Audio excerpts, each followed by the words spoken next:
مولانا صاحب شادی ایک کرنی چاہیے یا دو کرنی چاہیے، اس حوالے سے روشنی ڈالیں۔ مسعود صاحب نے تو 4 شادیاں کی ہوئی ہیں۔ جی مفتی طارق مسعود صاحب نے تو 4 شادیاں کی ہوئی ہیں۔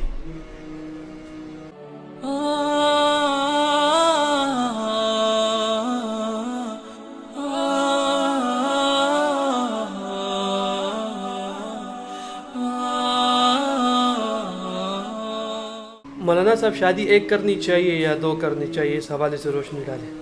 بھائی دیکھیں شادیاں جو ہے یہ 4 شادیاں کرنا دین اسلام میں جائز ہے، 1 کرے 2 کرے 3 کرے 4 کرے جتنی آپ کو آسانی ہو، اور اپنے استطاعت کو دیکھے طاقت کو دیکھے اگر آپ 4 عورتوں کو سنبھال سکتے ہیں اور 4 گھر آپ 4 گھروں کو آپ دیکھ سکتے ہیں، ان کے خرچے اور تمام تر جو بھی ضروریات ہوتی ہے گھروں کی وہ اگر آپ پوری کر سکتے ہیں تو 4 کیجئے، ورنہ تو ایک ہی شادی پر اکتفا کر اور ایک ہی کو سنبھالے تو اچھا ہوگا۔ مولانا صاحب مفتی طارق مسعود صاحب نے تو 4 شادیاں کی ہوئی ہیں۔ جی مفتی طارق مسعود صاحب نے تو 4 شادیاں کی ہوئی ہیں۔ بھائی مفتی طارق مسعود صاحب نے 4 شادیاں کی، اللہ تبارک و تعالیٰ نے اس کو دین دنیا دونوں کی نعمتوں سے نوازا ہے۔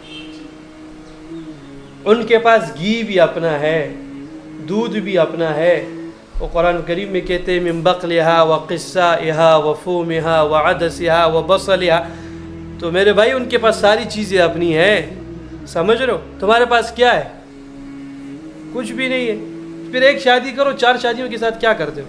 مفتی صاحب نے کی ہے، اللہ نے اس کو طاقت دی ہے، وہ 4 رکھ سکتے ہیں تو ٹھیک ہے۔ آپ کے پاس اگر 4 رکھنے کی طاقت ہے تو آپ 4 شادیاں کریں، ورنہ تو صرف مفتی صاحب کے بارے میں سوچتے رہے اور افسوس کرتے رہے۔